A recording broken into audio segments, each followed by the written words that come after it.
आज हम second person करेंगे इंग्लिश में। फर्स्ट पर्सन मैं आपको करा चुका हूँ। सेकंड पर्सन ये है।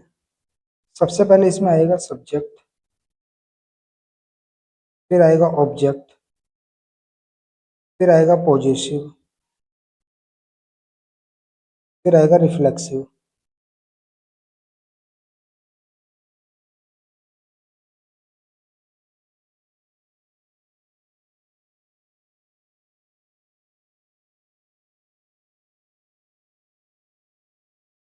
सब्जेक्ट में आपका आएगा यू।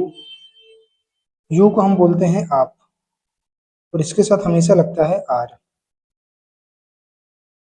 चाहे एक यू आप हो, चाहे एक से ज्यादा हो, सबके लिए यू ही लगेगा और आर लगेगा।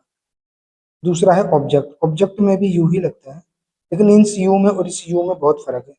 इसका मतलब होता है आपको या आपकी, या आपको या तुम्हें जो बोलते हैं उस तरह से। अभी मैं इसका डिफरेंशिएट बता दूंगा आपको। पॉजेसिव होता है आपका योर या योर्स। इन दोनों का ही मतलब होता है आपका या आपकी या आपके, कुछ भी कह सकते हैं। और जो इसका रिफ्लेक्सिव होता है वो होता है योर सेल्फ या योर सेल्व्स। अब ये लगता है, इसका मतलब होता है आप स्वयं या आप खुद। नीचे वाले का ही मतलब होता है आप खुद। लेकिन ये लगता है केवल एक व्यक्ति के लिए। जब कोई एक व्यक्ति हो, जैसे आप, कोई मेरी क्लास अगर एक सिंगल अटेंड कर रहा है स्टूडेंट, तो मैं बोलूंगा आप खुद। और चार चार अटेंड कर रहे हैं तो भी मैं बोलूंगा आप खुद। और ये होता है दो या दो प्लस लोगों के लिए आप खुद। जब दो से ज्यादा लोग होंगे उसके लिए। बस यही फर्क है इन दोनों में। अब सबसे पहले मैं इसका सब्जेक्ट का एग्जांपल बता देता हूँ। सब्जेक्ट, सब्जेक्ट में जो आपका यू है और इसको बोलते हैं आप, और इसके साथ हमेशा आर लगता है। जैसे मैंने बोला आप एक विद्यार्थी हैं, हो, तो आपको क्या बोलेंगे? यू। यू के साथ हमेशा क्या लगता है? आर। इस एक को बोलेंगे ए, और विद्यार्थी को बोल देंगे student.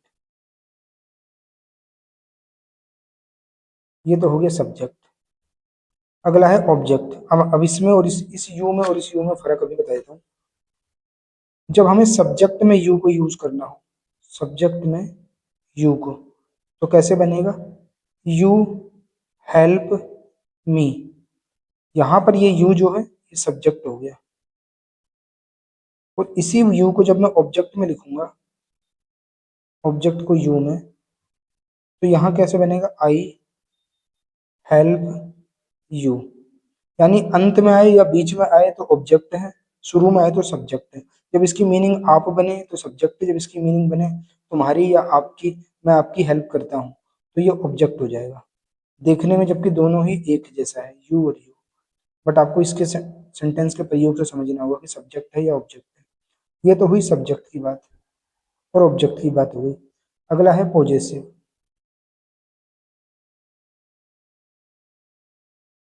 Possessive noun second person में। अब इसमें क्या बताया था? योर या फिर योर्स। इन दोनों में यही फर्क है कि योर के साथ आपको एक ऑब्जेक्ट दिखाई देगा, और योर्स के साथ आपको कोई ऑब्जेक्ट नहीं दिखेगा। एग्जाम्पल, जैसे मैं बोलूं दिस इज योर या योर्स बैग। अब इनके बाद क्या है? एक ऑब्जेक्ट है, तो यहाँ योर आएगा, योर्स नहीं आएगा। लेकिन इस वाक्य को अगर मैं बोलूं दिस बैग इज योर या योर्स, इसके सब अंत में कोई ऑब्जेक्ट नहीं है, योर के बाद कोई ऑब्जेक्ट नहीं है, तो यहाँ पे योर से लगेगा। जैसे मैं एग्जांपल बोलूं मेरा, यहाँ पे मेरा काम पूरा है, आपका अधूरा है।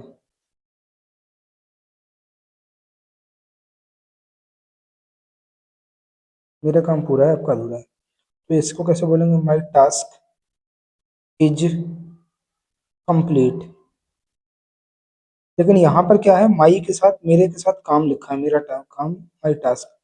बट यहाँ पर आपका काम नहीं लिखा, केवल आपका लिखा है। तो ये क्या बनेगा, योर या योर्स इज इनकम्प्लीट। एक एग्जांपल और देता हूँ इसका।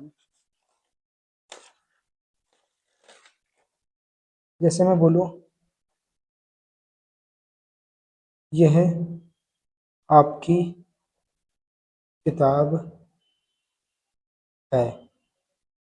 तो यहाँ आपकी के साथ क्या जुड़ गया, किताब।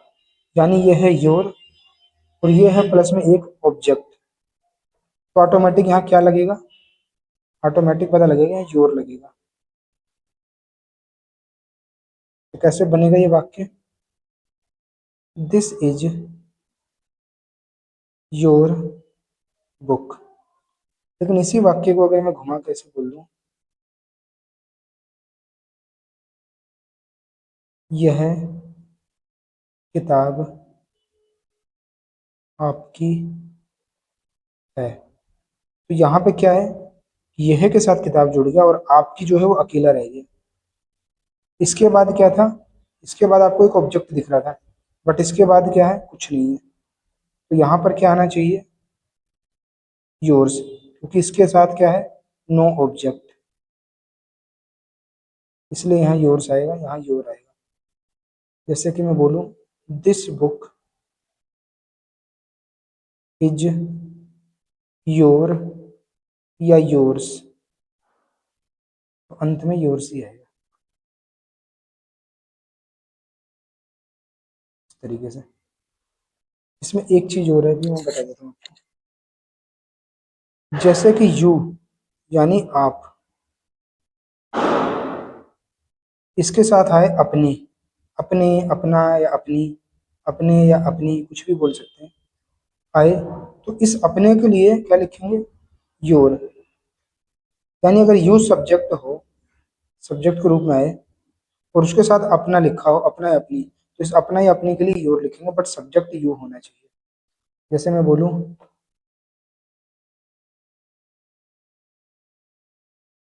आप अपनी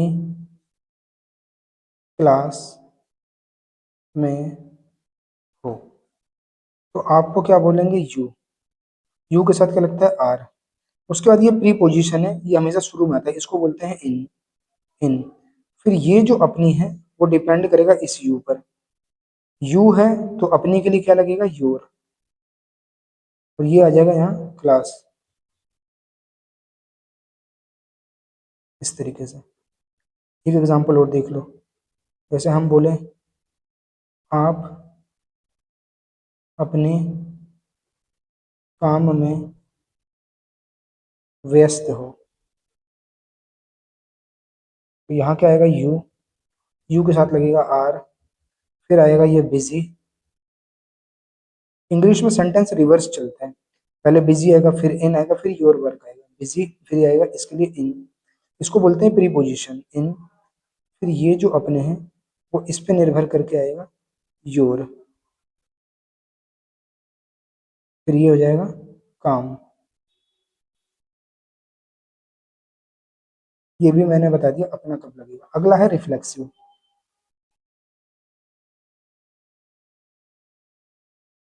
रिफ्लेक्सिव प्रोनाउन। रिफ्लेक्सिव का मतलब ही होता है, इसमें क्या आता है, खुद या स्वयं, खुद या फिर स्वयं। अब इसमें योर सेल्फ कब लगेगा, योर सेल्फ में देता हूँ। अगर यू एक व्यक्ति है, तो इसके साथ अगर आए खुद, तो आपको लगाना है योर सेल्फ। लेकिन यही यू अगर एक से ज्यादा है, यानी दो हैं या दो प्लस हैं, तो इसके लिए खुद के लिए आएगा योर सेल्फ। जैसे कि अभी कोई एक स्टूडेंट आएगा तो मैं उसे बोलूंगा कि आप खुद लेट हैं, तो यानी वहां पे आएगा योर सेल्फ।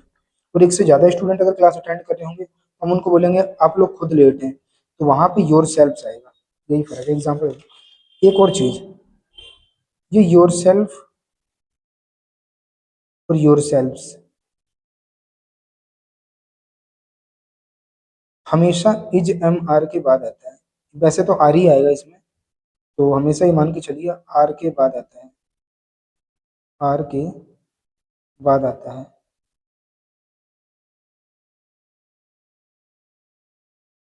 यानी हेल्पिंग वर्ब जो आपकी आर है उसके बाद आएगी। कैसे आर के बाद आएगा? जैसे मैं बोलूं आप खुद एक अच्छे इंसान हो। अब यहाँ क्या है, आप और आ गया खुद, तो आपके लिए क्या बोलेंगे? यू। यू के साथ लगेगा आर। मैंने बताया था कि जो खुद है, यू के साथ क्या लगेगा? ये यू है, तो खुद क्या लगेगा? Your self. या एक व्यक्ति की बात हो रही है इसलिए योर सेल्फ लगेगा। और किसके बाद लगेगा? इज एम आर की बात, तो आर के बाद लगेगा यू आर योर सेल्फ। इसको देखते हुए ही ये लगा है। उसका लिख देंगे ए, उसका लिख देंगे गुड, उसका लिख देंगे पर्सन।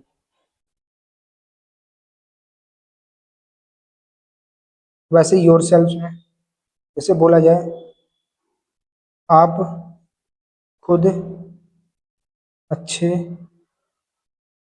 कर्मचारी हैं, कर्मचारी हैं। मान लीजिए ज्यादा कर्मचारी, उन सबको बोला जा रहा है आप खुद अच्छे कर्मचारी हैं, तो यहाँ ये लगेगा आप, यहाँ ये लगेगा खुद, इस आपको बोलेंगे यू, लगेगा आर। अभी जो खुद है ये दो या ये है एक व्यक्ति, और ये है दो या दो प्लस, तो इसके लिए क्या लगेगा? You are yourself, sorry ई है ये, you are yourself a good, you नहीं सॉरी ए नहीं आएगा क्योंकि ज्यादा व्यक्ति है। You are yourself good employees. Second person में इतना ही था, इससे ज्यादा कुछ है नहीं इसमें। मैं अब आपको तीन वाक्य दे रहा हूँ, आप लोग खुद बनाना नॉर्मल। पहला है आप अपने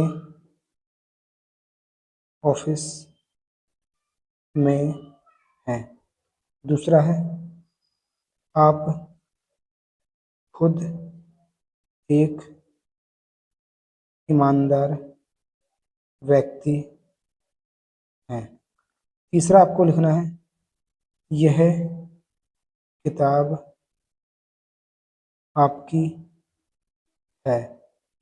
चौथा आपको लिखना है वह आपका घर है।